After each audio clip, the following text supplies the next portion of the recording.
आज SD makeover में आपका स्वागत है। मैं आप लोगों के लिए एक नया टॉपिक लेके आई हूँ, हेयर एनालिसिस।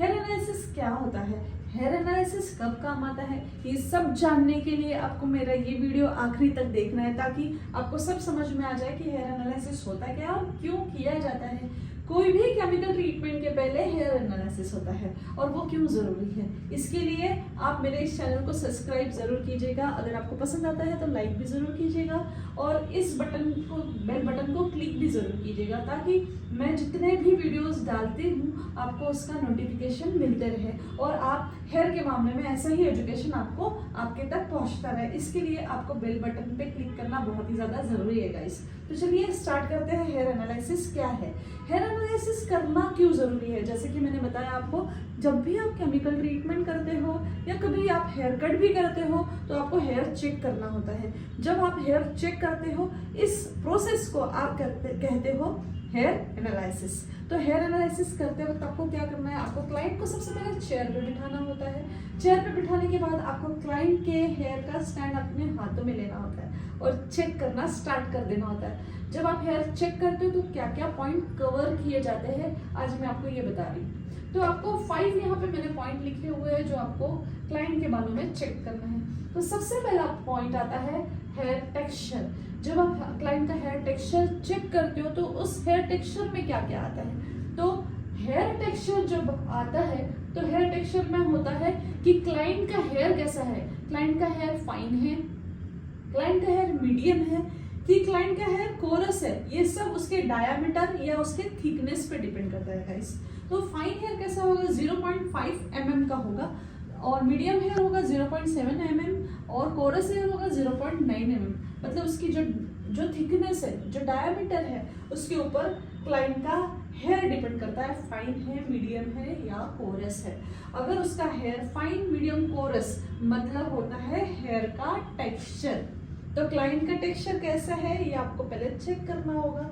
क्लाइंट के हेयर का टेक्सचर चेक करना क्यों जरूरी है, क्योंकि जो भी केमिकल ट्रीटमेंट आप उनके बालों में लगाने वाले हो वो आप स्ट्रॉन्ग यूज करोगे कि माइल्ड, ये डिपेंड करता है आपके टेक्सचर पर। तो आई होप आपको क्लाइंट का हेयर टेक्सचर कैसे चेक करते हैं ये समझ में आ गया होगा। सेकेंड टॉपिक मैं कवर करने जा रही हूँ, टाइप्स ऑफ हेयर। तो आपके हेयर का टाइप कैसा है, ये हेयर स्ट्रेट है, वेवी है या कर्ली है। स्ट्रेट हेयर, एशियन हेयर अगर आप देखते हो तो आपको पता चलता है कि वो स्ट्रेट होते हैं, और आप यूरोपियन हेयर, यूरोपियन कंट्री के हेयर देखोगे तो वो वेवी होते हैं, और आप अफ्रीका के हेयर देखोगे, अफ्रीकन पीपल के हेयर देखोगे तो वो कर्ली होते हैं। इसमें भी टाइप्स होते हैं, स्ट्रेट हेयर पोकी स्ट्रेट है या नॉर्मल स्ट्रेट है, वेवी हेयर नॉर्मल वेवी है या प्रॉपर वेवी है।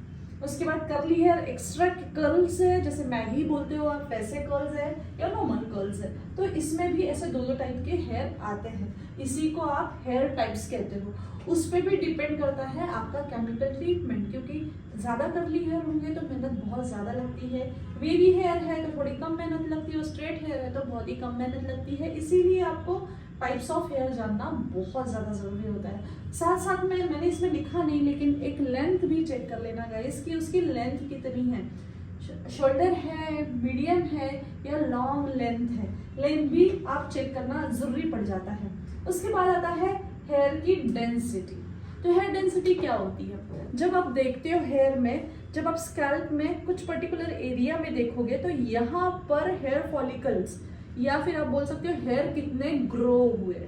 अगर 100 to 200 हेयर इस एरिया में है या इस एरिया में है 100 to 200, तो उस हेयर को आप लो डेंसिटी बोलोगे, कम बाल हो गए उधर। उसके बाद अगर इस एरिया में 200 से 300 हेयर होंगे तो उसको आप एवरेज डेंसिटी बोलोगे, और वहाँ पर 400 to 500 हेयर होंगे तो उसकी डेंसिटी ज़्यादा होगी। डेंसिटी का मतलब होता है घनत्व, कितने घने बाल है।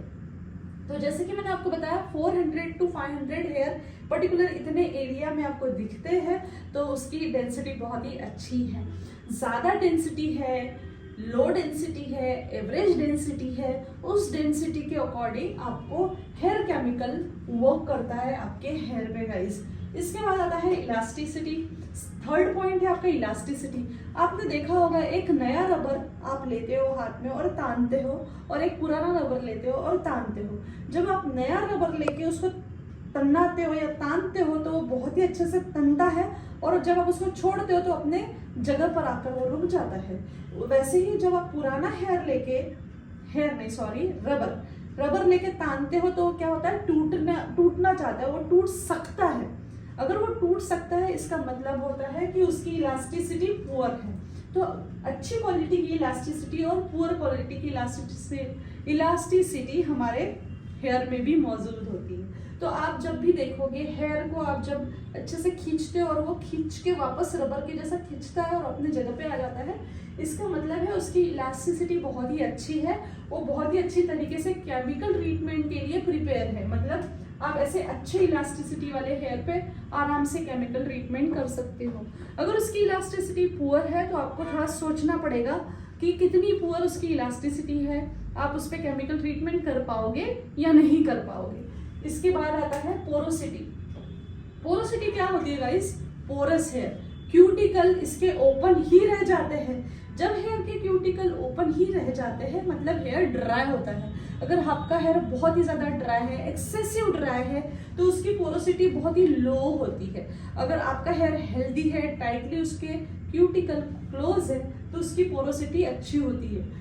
एग्जाम्पल के तौर पे अगर आप एक आधा खोखला पेड़ देखोगे और उसमें पानी डालोगे तो वो पानी रुकता है क्या? नहीं रुकता।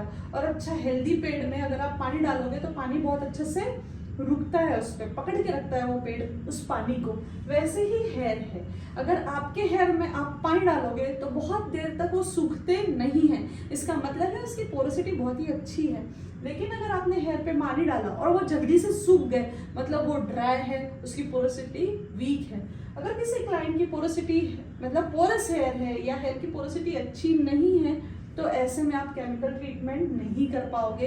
आपको बहुत सोचना पड़ेगा कि इस पर केमिकल ट्रीटमेंट करना है या नहीं करना है। इस तरीके से ये जो 5 पॉइंट्स है ये आपको हेयर एनालिसिस कहलाते हैं। आपको जब भी केमिकल ट्रीटमेंट करना होता है ये 5 पॉइंट का बहुत ही ज़्यादा ध्यान देना होता है। तो जैसे कि मैंने बताया आपको ध्यान देना होता है हेयर टेक्सचर पे कि उसके हेयर फाइन है, मीडियम है या कोरस है, ठीक है। उसके बाद आपको देखना होता है उसके टाइप्स ऑफ हेयर, वेवी है, कर्ली है या स्ट्रेट है। इसके बाद आपको देखना होता है उसकी डेंसिटी, घने हैं, पतले हैं, कैसे हैं। उसके बाद इलास्टिसिटी, कैसी इलास्टिसिटी है, केमिकल ट्रीटमेंट कर पाओगे या नहीं कर पाओगे। उसके बाद आता है पोरोसिटी, पानी पोरस है क्या, जो भी केमिकल ट्रीटमेंट करोगे वो वर्क करेगा या नहीं कर पाएगा। उसके बाद मैंने आपको यहाँ पे लिखा नहीं लेकिन उसकी लेंथ भी आपको चेक करनी पड़ेगी। तो ये सारे पॉइंट आपको ध्यान रखने पड़ेंगे जब भी आपको केमिकल ट्रीटमेंट करना है। अगर ये पॉइंट आपको अच्छे से समझ में आ गए तो आप केमिकल ट्रीटमेंट का रिजल्ट बहुत ही अच्छी तरीके से दे पाओगे। आई थिंक आपको ये पॉइंट समझ में आ गया होगा। अगर ये पॉइंट आपको समझ में आ गया है गाइस तो नीचे मुझे कमेंट बॉक्स में ज़रूर लिखिएगा कि आपको ये समझ में आ गया और आपको नेक्स्ट वीडियो देखना है मेरा। Thank you for watching SG makeover.